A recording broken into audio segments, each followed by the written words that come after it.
All right. If it's smart thinking, I golf. Oh, it's not him.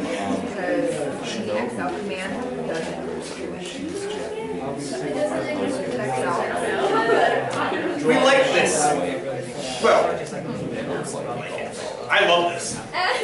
Maybe a weighted average of my love for this and your kind of like with it. Many quaint to like. But the idea of this distribution is it is fantastic. It is fantastic when you're dealing with percentage-based data. 1 in 200, 9/10, 18%. It's fantastic when you're dealing with percentage-based data. Absolutely great. It's your best friend. This is why you see it so often in Gallup polls. You'll see it, what's the approval rate of Congress? I love picking on that one because it keeps dropping. Right? Gallup polls, Rasmussen polls constantly ask people, do you support or do you not support? Are you in favor or are you not in favor? They're always percentages. They're always percentage-based. Mostly because the mathematics is very, very, very easy to crunch on. But the problem with that is, it's only half the picture. We need a distribution, additionally to this one. It's our last distribution of the year that we have to talk about. That deals when we don't need strict percentages. For example, suppose we're doing the anorexic study, and we realize that 1 in 200 folks have anorexia, and we need to deal with this as a medical condition. One of the ways we can talk about that as a way of rehabilitation is to figure out a way to help these girls gain weight, help these women gain weight. Well, to talk about the success of a program, we then have to keep track of that weight gain. Keep track of that weight gain. Well, how are you going to do that? You can't do that with percentage. You could say something like, well, 50% of them gain 3 or more pounds. But that might be misleading. That might be misleading because are they only gaining 3 pounds? Or are they gaining 20 pounds? Are they getting back up to a weight that is considered healthy? So the problem is percentages are great, but it would also be nice to deal with other kinds of data. In particular, the big statistical elephant in the room is continuous data. For example, I just mentioned keeping track of the women's weight as they recover from anorexia. Well, that's a continuous measurement, keeping track of their weight gain. You might measure them at the beginning of treatment and then after treatment and see if there's a change. That actually was done at the Institute of Psychiatry in London not that long ago. Large sample of, I think, 300 women that were anorexic and studied as such, put onto a regimen to help them kind of deal with the mental situation, but then a physical characteristic is, are they gaining weight? It's hard to measure the mind. Psychologists do it all the time. Bless them. I can't. But I can measure things like continuous data fairly straightforwardly. And the distribution that does that for us, actually there's a whole bunch. We'll deal with a bunch of them in 244, but the only one I want to talk about here is called the normal distribution. That's normal. You guys have been calling it something different, though. We've been using this quite a bit, at least informally. We call it the bell curve. That's a conversational way to talk about it. We've been talking about that quite a bit this term. Whenever we get mound-shaped data, things are bell-shaped. Totally rad. So what I want to do, I want to spend a bit of time today doing, and then we'll definitely clean it up more on Tuesday of next week, is I want to make sure you see how to represent this versus this. I think we know really well how to deal with these discrete kind of probabilities. You put a random variable x column, and then you've got a p of x column, and then you list values in here. A lot of the ones we had start at 0, 0, 1, 2. But they usually go up by 1. And then you've got numbers here. The problem with this approach to the normal distribution, not that you can't do it, it's just not easy to do it. If you're dealing with continuous data, what's the first number you put in this column? Pick one, up to you, doesn't matter to me. 3. Boom. What's the next number bigger than 3? That's the next integer bigger than 3. What's the next number bigger than 3? Isn't there one smaller than that? Yeah. 3.001. 3.0001. That's the problem with continuous data. You can't count it. Damn it! So, we have to have some other way of dealing with it besides listing it into a table like this. So what statisticians came up with, which is extraordinarily clever, is they came up with a way to graph it. Instead of having it be tabular like this, they strictly use it graphically. Check this out. What they'll do is, I'm going to take this out if it's okay with you guys. Just to raise it up a little bit. They place an axis right here. They place an axis right here.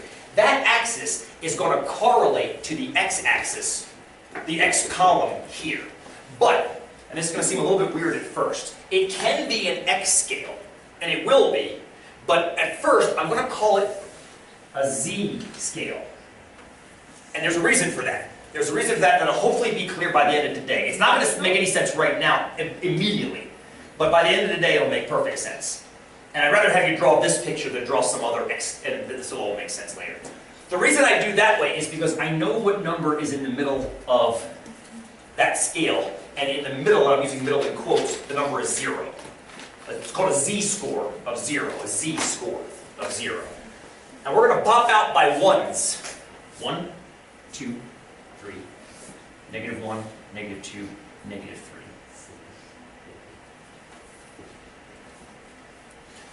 This doesn't stop. This doesn't stop. Keeps going forever. You can go as far as you need in either direction. Matter of fact, today in the garlic cold study, we had to go to -6.7. Just further down this way. Now these numbers you've seen before. You've seen these numbers before. We just didn't call them Z's before. We called them standard deviations. Why they're called z-scores, not entirely sure. They just are. They're just called z-scores. But they are standard deviations from average. Average is going to have a numerical value of 0 on this scale. And the further you get away from average, the more standard deviations you are away from that average. Fair so far? Maybe it might not seem fair, actually, because I'm giving it a new name, but I apologize. It's just given a z-score. The probability, so these numbers correspond to these numbers. The difference is there are lots of numbers in between those numbers. Between 0 and -1, there's -0.5, -0.25, -0.1, -0.0, lots of numbers. But that's the beauty of this. All you've got to do is draw the line, and by drawing the line, you've drawn them all. You've connected the dots so they're all in there. Fair enough? Maybe fair enough. Maybe not quite yet. We'll get there. Where are the probabilities going to be, do you think? Where are the probabilities going to be? If that's where the numbers are, what do you think? What do you think, Andrew? Why? That's exactly what statisticians came up with. They said, this is kind of confusing. Because these are parallel, x, y. But the statistician said, holy crap, we already have this graphical idea. If we just slap another axis here and call this the probability axis, I'm going to call it probability of z if it's okay. I'm not going to use x yet. We'll use z because we're keeping it consistent. Then we can put a point up on the z probability of z axis that represents how likely a given z-score is. So how probable is a given z-score? Now, if 0 is the average, and the further you get away from average, the more unusual, what do you think is going to have the highest probability value? It's got to be, because that's the most likely. We've been seeing that over and over again with the binomial. The average is close to, if not always equal to, the highest probability value. This highest probability value is going to be up here. Don't memorize it because it by itself is useless. It's about 0.4. That's not worth memorizing. And then they start dropping off. As you get further and further away from 0, the probabilities begin dropping off, and the shape they make is the bell curve. That's the perfect part of it. So it begins to fall off like this, and then it begins to tail off, and it does a mirror image on this side. Pretend that's a mirror image, if you would, be so kind. So the correlation is the z-scores correlate with the x column in the binomial distribution. Z-scores correlate with the x column. And the height has an E in it.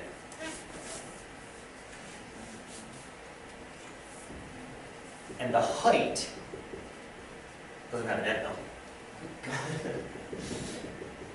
Height, or the PZ, correlates to the P of x column.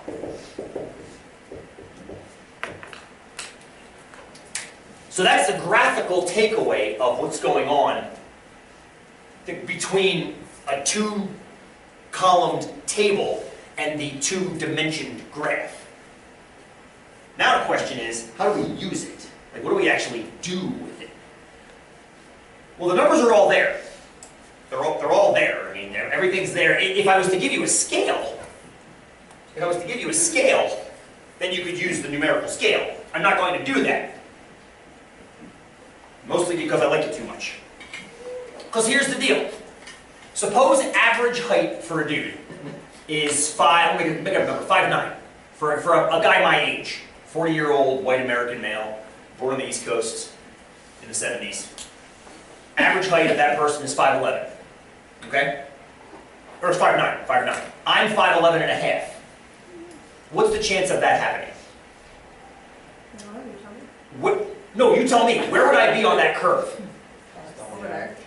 Okay, so here's 5'9", yeah? Now, eventually, and I'm going to hold this till Tuesday, I think, we're going to start adding an X scale to this Z scale. The X scale will actually have meaningful units like 5'9", 5'9" on it. Where am I going to be? To the right somewhere. Now, how far to the right? Somewhere over here. Would I be here? Would I be here? Would I be here? Would I be here? Would I be here? Now, I can almost guarantee I'm not over here. Because remember what these numbers are? They're standard deviations, right? Do you guys think I'm outside of like 5 standard deviations of 40-year-old dudes' heights? I don't think so. I don't think I'm that tall, right? So, but the question is, you don't know how far out I am, do you? Until you know what else. Not just the average, but also the average, but you also have to know, to tell me where to stop, what the standard deviation is, JC, thank you. If the standard deviation is 1 inch, if the standard deviation of these heights is 1 inch, 5'11 and a half would be right here, wouldn't it? 5'9", 5'10", 5'11 and a half. My probability would be right there.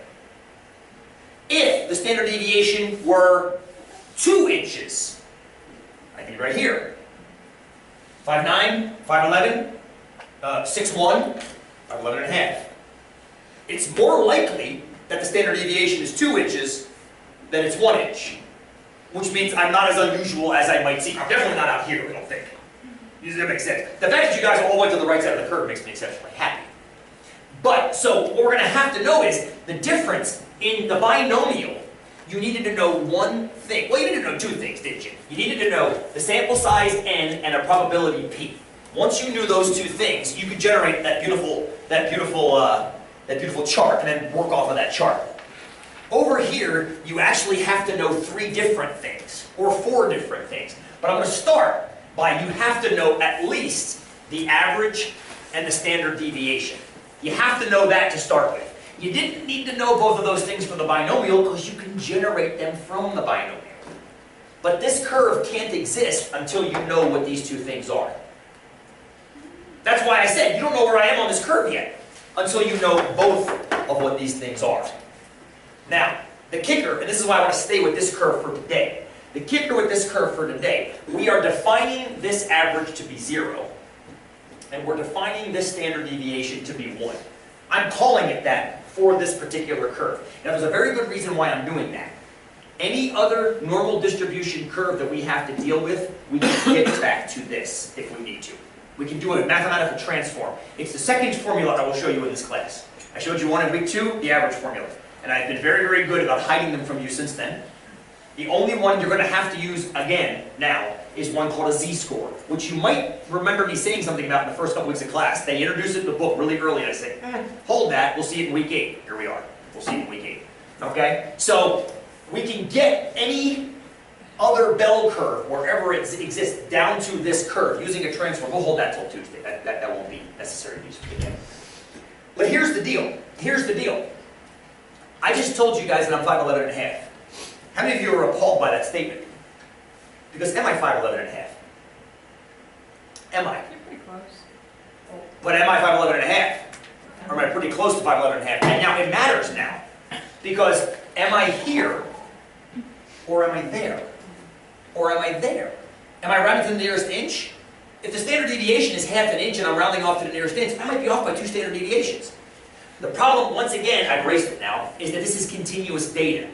So it's almost impossible to identify one point on this line where something is. So how do we get around that?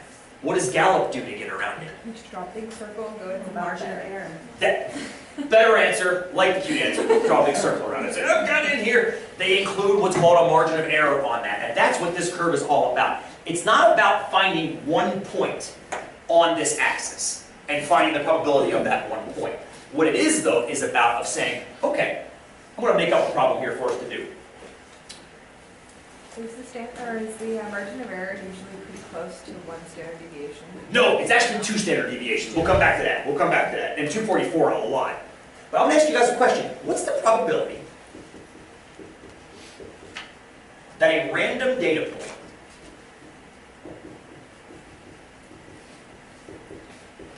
is within 1 standard deviation? And you know the answer to this already, at least ish.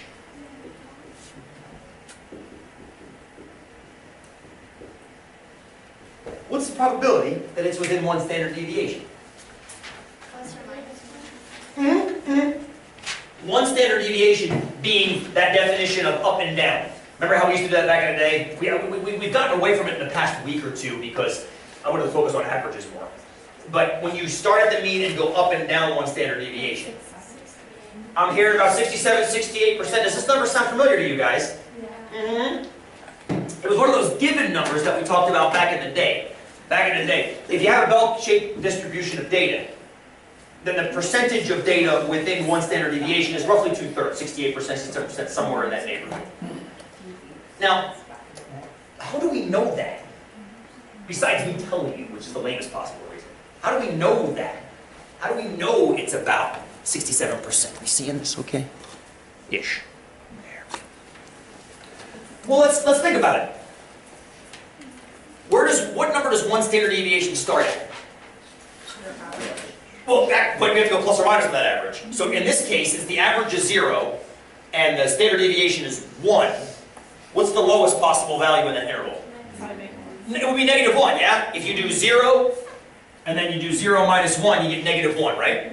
So the first thing I got to do is I got to start at -1 and I've got to add up the probability of what -1 equals.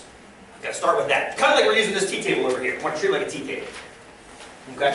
Give me another number in that interval that I'm going to have to figure out the probability for. 1! Definitely. There's the endpoint, Scotty. Boom. And then I would find at it. Say that again? I would find the probability at the average. Oh, good, good. That'd have to be in it too, yeah? Wouldn't this have to be in it? Right? What else would have to be in it? Another number. JC, go ahead. All the numbers in between. And here's the catch, right? How many numbers are in between? Infinitely many. Crap! Here's the problem, right? This is the problem. Because we'd have to find the number directly right of -1. Whatever the hell that is. Because it's infinitely close. So essentially, what you have to do, I'm not saying that mathematically this is easy, but what you'd have to do is, you'd have to get to that number, whatever it is, and then find its probability, and find its probability, and then the probability of the one next to it, and the one next to it, and eventually what you'll notice is, what do you end up doing? You find, you color it in. Now, and Jenny says that kind of like, you color it in? Like I'm in kindergarten? Yes! But think about this. Didn't you have to deal with this kind of thing in previous math classes, before COCC most likely? And you ever built anything out of plywood and 2x4s? Okay? What do you do with plywood? I built the shed, 12 by 18 shed. 12 by 8 shed, excuse me, 12 by 8 shed. I keep it under 100 square feet. 12 by 8 shed, had to go out and buy plywood. Had to figure out how much plywood I need to side the side of this thing, right? How much flooring I need to put in the inside. What kind of measure am I talking about? I'm talking about siding something with plywood or putting a floor in. Area. So when you were in geometry class, when you were teeny tiny, figuring out the area of squares and triangles and things like that, didn't you do a lot of shading? All the time, yeah? You did shading, and how did you get around that with shading? Because eventually you got tired. Like, I think if I know that this thing is 12 inches on one side by 12 inches on the other side, I don't have to shade to get to 144. I can just do 12 times 12 and get 144. There's a formula involved for areas. Every area has a formula. And every formula started from the same question: how do we deal with this? So what mathematicians did, cleverly, is instead of trying to draw these little infinitesimally small little pieces, they drew rectangles, like this, that filled the shape up. Now that's not perfect, right? That's not perfect. Because you But leave you're gaps, not gonna bear. right? You leave gaps. So how do you make it better? Well, each half of those gaps make squares. Well, good. Then you can take those little tiny gaps and put them together and make squares out of them. Good. Or if you don't want to have that extra step, make the rectangle skinnier. They'll fit better, yeah? And there's a whole branch of mathematics, which we're not going to get into past mentioning, called integral calculus. And that's what they're doing. Anybody taking Math 241 right now is doing this exact same thing. Given a weird shape like a circle, figure out a way to fill it with rectangles so that you have no overlap. Why is this an important question? Timber industry. Cut down a circular tree and cut it into rectangular pieces of wood. They do it all the time. The most efficient way of getting 2x6s, 2x4s, 2x8s, 2x12s out of a round piece of wood. We don't make, except for, I think, Timberline Lodge. If you're walking Timberline Lodge, you get these 5 and 6 and 8 foot diameter tree trunks holding things up. Other than there, when we had those big trees, we now use 2x4s. And getting those rectangular shapes into these curvy shapes is a whole branch of mathematics. Totally rad. Yes. Now, we are not going to do calculus in this class. No. No, no, no. I wrote you a second program that does this addition for you. Grab your TIs. Grab your TIs. Grab your TIs. Now, just so you know, there is no other way to do this. I'm giving you a program. Traditional stat textbooks have a table. I will show you in momentarily. There's a table in a textbook that is a list of numbers cross-referenced by z-score. Nobody does calculus in stat classes. And it's funny, because when I first mentioned I was going to write this program for my Math 243 students, very traditional statisticians were like, well, that's cheating. It's like, well, what you do is cheating too. I just use batteries. And they finally won over to my side. They realized that what I do is actually better because you get a visual. All right, so this is not this is not that dist fill program. That dist fill is for discrete distributions only. This one is called Binomial. It's one of the ones I shared with you last week. Binomial. Go ahead and program and find Binomial. The reason it's called Binomial is because this particular distribution right here is called a standard normal distribution. It's called standard normal, I mentioned, because its average is 0 and its standard deviation is 1. And we can make any other normal distribution become this one via a transform. The transformed ones we'll call general normal, and we'll get to those on Tuesday. We'll wait a little bit on Tuesday. So Binomial, grab it, start it. The first thing it asks is forward and backward. This is not going to be inherently clear until Tuesday. This is a forwards problem. I'll tell you why right now. And I'll keep saying why, because it's not going to make sense until I keep saying why. If you know the numbers on the horizontal axis and are looking for the area up here, it's a forwards problem. If you know the area and are looking for the numbers, I call it a backwards problem. It's a name I invented, and it seems to work with students pretty well. I'll keep saying that. Don't memorize that right now. We'll just keep saying that. We'll do a bunch of forwards problems here. We'll also do some backwards problems, just to compare and contrast as the day goes on. Okay, so this is a forwards problem. The next question is it between left or right? Is the area shading between left or right? Well, if you're doing a standard deviation problem, it's between. You have a start and a stop. So grab between. And then you just put in the bounds. -1 to 1 in our case. And what it'll do, it'll draw you the curve, shade it for you, and then give you the area underneath. This is what the normal tables used to do, which you have to do by looking up stuff. And the problem that what drove me insane about all the normal tables and all the textbooks, every freaking one was different. They were all set up differently. So when people changed a textbook in their classes, they would have to change the way they taught something. Stupid. That's like letting the cart lead the horse. Let's have one thing that works every single time and focus on that. Look at the picture we drew. It's here. Ours is better because ours has numbers on it. I mean, the zero's right here. The -1's here. The 1's there. The -2's there. The 2's there. The 3's out here. -3's down here. But it's a similar picture, yeah? Really quickly right now, replicate 2 and 3 standard deviations like we did in class. Run the program again and prove to yourself using this mathematics that the probability that you're within 2 standard deviations is what percent? 95. And the chance that you're within 3 standard deviations is almost 100. Yeah, 99 and some change. Yeah, Cameron? Go do it. Run your program. Run your program and figure it out. Hey, Sean. Yeah. Mine's erroring. It's error. I wonder if you've got some code lines, maybe. Let's just come overwrite them. Alright. Let's just overwrite them.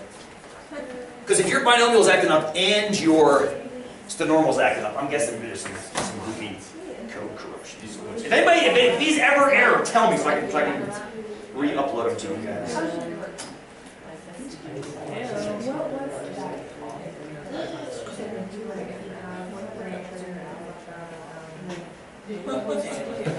You've been raised well by the Microsoft world. Unplug it. Let's try that and see if it works now. Everyone else is behaving? If you guys get goofy error messages, let me know. We can overwrite the program again. Also, this program, is error again? Huh. Let's see what the hell you're doing over there. All right, so go ahead, Brian. Sweet. Holy wow. Good. Now, maybe we just got room to run the command I'm asking you to do. Well, you can get rid of it.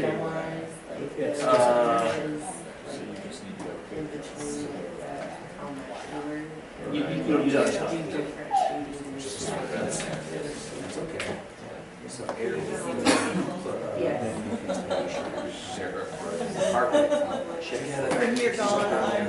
calendar. Okay, here's what you have to do. Everything except the ones I gave you erase by pressing delete 2. Delete 2. So save Goff, save sample size calc, and save normal, everything else get rid of. Now it's your work. A memory problem. My God. How 1982. You guys getting 2 and 3 standard deviations? Yes? So let me catch up to you guys now.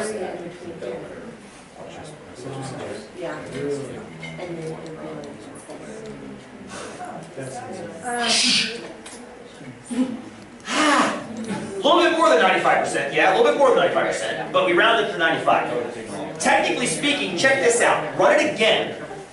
Run more props. You may have noticed if you keep pressing enter, it goes to more probabilities. You keep going. Yeah, you don't have to keep quitting. You can just, that's okay too. You can just keep pressing enter. I wrote this one a little bit, this one allowed me to write it more slickly than the binomial one, because the binomial one you have to stop and then go into the editor to look at the list. This one you don't have to stop, there's no list to go look at. It's generating it through an equation. So anyway, forwards, check this out. Do it between, but do negative 1.96 to positive 1.96. Now, graphically, it looks the same, because it's essentially the exact same, except, well, it actually rounds to 95% exactly to 4 decimal places. It's not perfect, but it's to 4 decimal places. The actual number that we always call 2, we always call it negative 2 to 2, it's actually technically negative 1.96 to 1.96, that's dumb. It's easier to remember 2. So we just call it 2. Does that make sense? To actually trap 95%, you actually go out to negative 1.96 to 1.96 standard deviations, exactly. This is where technology comes in very handy. In 244, we just tell it 95% confidence, and it uses that number, negative 1.96, and you never have to think about it. It takes care of all that memorization. And that's where this shines. It takes care of the annoyance as long as you know what it's doing. 3 standard deviations, yes?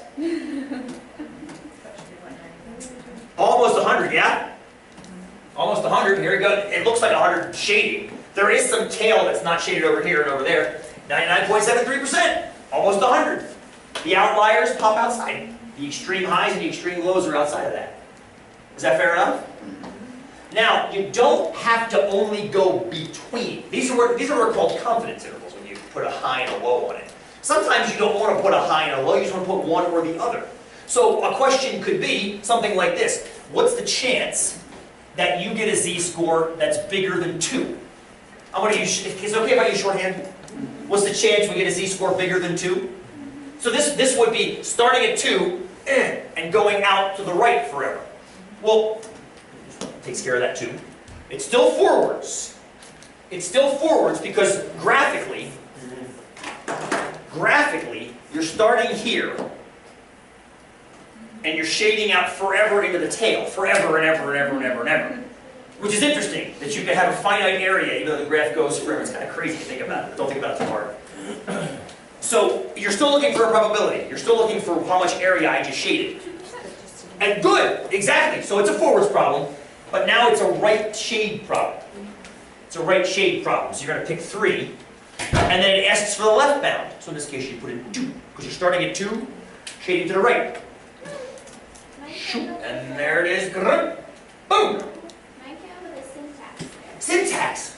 Can I see? Let's see what's going on. Syntax sounds like we maybe hit a negative sign or something. Let's go to it. Oh no, we can't. That takes into the program, which brings it over. Oh, wait a minute. No, there wasn't. I gotta re-upload your program. Thank you for bringing up a good point, though. Yeah, somehow a lot of your code got corrupted. Don't know how, but it's an easy fix. Wouldn't that be 0.025? Because Careful. Hold that thought. Hold that thought. Give me. Let me do this, and then we'll go. That's a very good question, Michael. Receive. Oops. Quit. Link. Program. I'm just gonna send you this one again now because Binomial's working okay. Yeah, sure. Override. Done. Okay, should be working now, my friend. Michael asked a very good question. Why wouldn't that be 2.5%? Why instead? Let me get it back up here again. Hang on. Why instead? Whoa! Crap! It wasn't that. Quick. Forward right. 2. Why is that 2.28% and not 2.5%? If you think about it, 2 standard deviations is 95%, yeah? So if this is 95%, doesn't it stand to reason that what's left in the tail should be 5%? Cut that in half, 2.5%. It does, but it's still, even though it goes forever, it's still 5%. is it because it doesn't include exactly 2? It's because the 95% goes out to 1.96. If you go to 2 and -2, you've actually got more than 95, a smidge more than 95% of the area, and that smidge is also the smidge, half of the smidge that you have there. Does that make sense, Michael? Good question, very good. It's about 2.5% though, roughly 2.5%. Hopefully that makes sense, because you're going 1 tail outside of 2 standard deviations, so it should be roughly about 2.5% of the population. Later on, we're going to see this is why 2.5% of the population has an IQ of 130. Because of that curve right there in that area right there. We'll analyze that on Tuesday. On Tuesday we come back into it. One more forwards problem. Let's just do one more forwards. Then I want to talk about what backwards problems are too. Okay. How about z is less than, I don't know. Let's make up like a 1. There, 1. Now you probably could do this without using the program, based on what we've already seen. But let's use the program and then go back and understand why you wouldn't have had to use it necessarily. Left. Right down to 1. It's going to shade all the way up to it. Stop at 1. Keep going. Area is 84.13%. You could have told me that without using the program. How could you have told me that without using the program? Because we figured out the 1, and we figured out the 2. Oh, Jamie, I think you're very happy right there. We already know So it's what's left. within 1 standard deviation. Remember how much area was in 1 standard deviation? About 60, I call it 68, easier to divide. About 68%, pretty easy to divide, right? Here's 68% right here. If I draw this line down the middle, what's here and here? 34. Roughly 34, huh? Roughly 34%. Now I'm making an assumption right there. I'm making an assumption that the area here is the same as the area here. And it is, because this curve is symmetric. The bell curve is symmetric. It's the same, we've talked about this for 8 weeks now. Now, that's 34% and this is 34%. So what's this over here? This is a little bit tricky, but you can figure it out. And you can go ish. Jack, what are you thinking? It's 50% minus the 34. Good! Check this out. If I draw a line at 0 and come just this way and ignore this part over here, isn't that half the curve? It's half the curve, yes? So if 34% of the curve is right here, that means this should be about 16% over here, and there should be also about 16% over here, but I'm not interested in. If you add up 16, 34, and 34, boom, about 84%. Boom, done.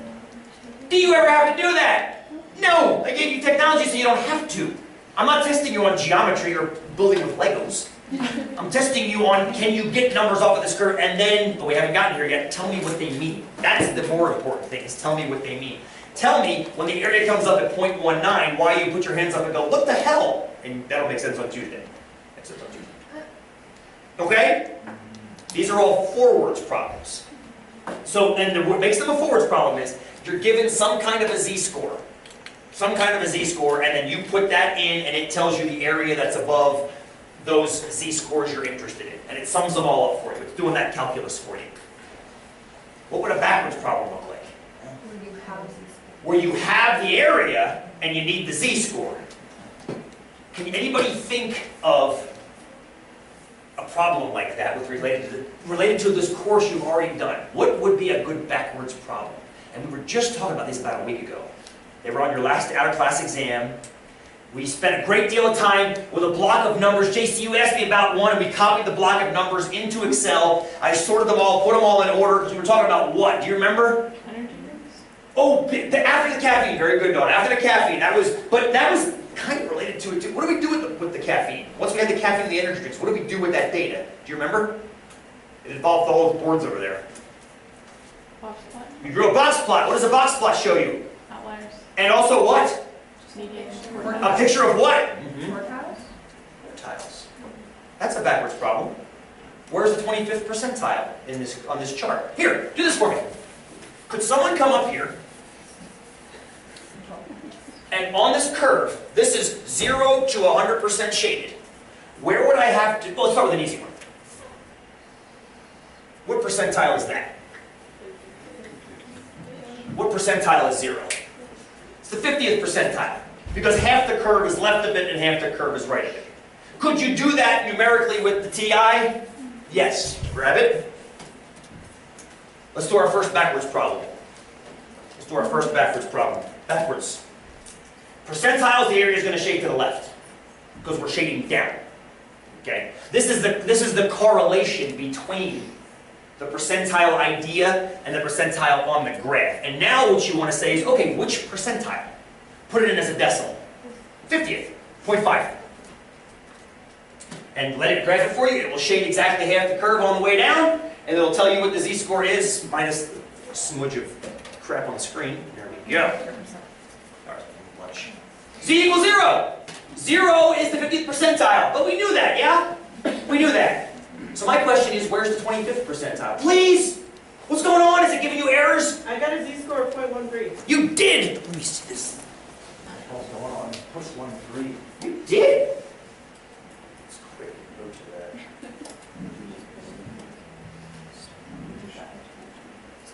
Oh, we got corrupted code. We gotta fix it. We gotta fix it.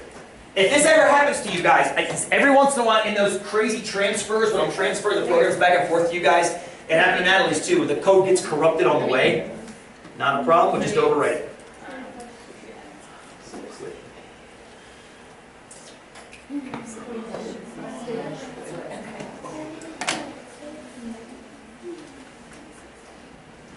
It will behave now. Oh, you also put 0.55 in, just so you know. It's all good. It'll behave now. Okay. So my next question is, let me put that one back up there again. Backwards. Shades left. 0.5. Okay, so here's the 50th percentile. Where's the 25th percentile? But I want you to think, well, where it is first. We're going to do that. If you had to guess as to where it is right now. Well, to the left. Good. Tell me where to stop. One standard deviation. One standard deviation. We know it can't be that. Why? I love this, Scotty. Thank you. We know it can't be one standard deviation because of what you guys just told me about 5 minutes ago. Why? What would that be? That would be the 16th percentile, wouldn't it? Yeah. Wouldn't -1 be the 16th percentile? Remember the math we just did where I had drawn up here 1 to 0, 0 to -1, and then -1 and over? -1 and over was 16%. So, Scotty, you've helped us answer the question. If -1 is the 16th percentile, where does the 25th percentile have to be? It's got to be somewhere in here, yeah? Where? Whereabouts do you think? Right there. It's not here? Yeah. See how good a guess we did. Okay. Backward. Shading left. 25%. Not bad! That's not shabby. Human error. Yeah. That's perfect. That's how the government works. Now check this out. Now check this out. Check this out. Go back and do a backwards problem again. But do it shading right. and shade 75%. This gets you the exact same z-score of negative 0.67. Negative 0.67. So what that does is, this tells you two things. It tells you the 25th percentile is 0.67, but by definition, doesn't that mean that 75% have to be above it?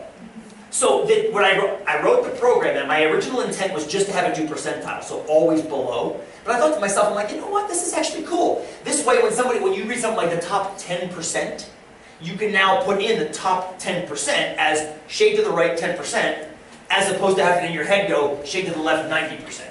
Which would do the exact same thing. You get the exact same z-score of negative 0.67, but you don't have to do that transform in your mind. Make sense? Make sense? So here's a question, one more question.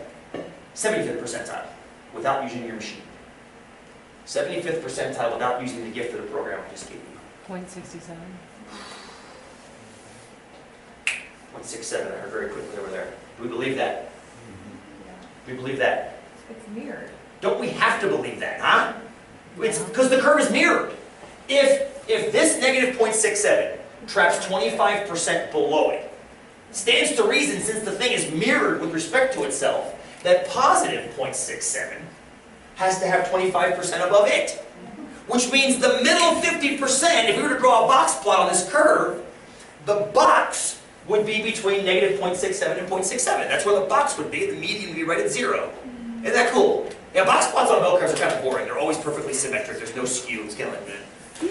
But that's why I think, personally, you guys are always taught 1, 2, and 3 standard deviations, right? I think you should be taught 2/3 of a standard deviation. Personally, because that's where half of your data is. Right? Does that make sense? Half of your, 25% of your data. Now check this out. This is kind of cool too. I don't know, I think it's cool. Maybe it's not. 25% of your data is here. 25 is right here.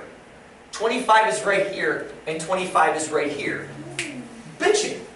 That doesn't look like 25%, does it? That doesn't look like 25%, but it is. I mean, that's what the definition of a percentile is. It's just because this guy tapers down so close to the x-axis, the z-axis, I guess in this case. It tapers down so far that it disappears basically to 0. So you don't have to go very far here to pick up 25% of the overall data set. But you've got to go out quite far here because the thing's dropping off in an exponential fashion. Pretty rad, huh? Don't share my enthusiasm, it's okay. Totally fine. It's totally rad. I think it is too. I think it's totally rad. It's very, very beautiful. It's a little bit forced because we're forcing a perfect bell curve into, yeah, Patty's saying, yeah, it's a little bit forced because these perfect bell curves actually don't exist. And she's right. She's right. So I'm gonna ask a question of you.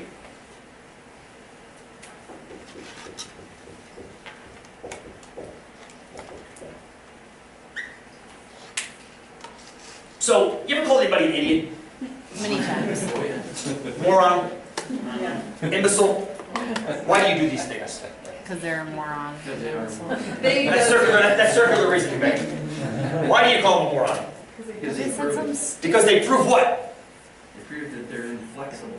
Oh! Good definition here. Inflexible. Okay. That's good. I've never heard that before, Robert. Thank you. Thank you. They're proving that they're That's on good. the side of the bell curve. Yeah. We're actually extraordinarily close. The definition of dull normal is a PC adaptation. I think, I'll have to Wikipedia later. Moron, imbecile, and idiot originated with IQ scales. If you go back to the 50s, the 40s and the 50s, and maybe even the 60s, if you scored low enough on an IQ test, you were categorized as an idiot or a moron or an imbecile. That's what they were used. I forget which one was the worst. I'll have to Google that later. I think imbecile sounds the worst, but has most syllables. I don't know. That's any I can say. Huh. But that's the thing. Dull normal is defined to have an IQ between 80 and 90. That's what dull normal means. So dull normal, now first of all, you have to know what IQ is measuring. Actually, you don't, because nobody seems to know. You have to know how IQ is calculated. So we've all heard of IQ, yes? Okay. What is it? Standardized test stands for the intelligence quotient. What are we quotienting? Your ability to make rational decisions. Now, careful. Keep it strictly mathematical. It's a quotient, which means something is being what? Measured against standard. In particular, divided. Quotient means division. What's being divided? Measurement of right answers. That'd be logical. What it is, and this is the part I don't fully understand, they put your chronological age in the denominator. So for me, 40. They put my mental age, which is gotten by these assessment tests that you take, standardized tests, that generates a mental age, and that goes in the numerator, and they divide those two, and they multiply it by 100 to make it a percentage. Which means the average IQ is going to be what? You might even know this from previous classes. If you test mentally exactly as old as you are physically, the same number divided by the same number is 1 times 100 is 100. So in other words, that bell curve, we've been calling 0 in the middle, and we're going to continue to call 0 in the middle. We have to be able to flexibly wrap our minds around the idea of calling that also 100, which would be the center. Good, good. Now, 100 is the average IQ, which means 80 and 90 are below average. So the question I have is, if 100 falls here, if 100 correlates to 0, and we're not going to answer this question formally today. I want you to think about why we want to care about it. Where does 80 fall?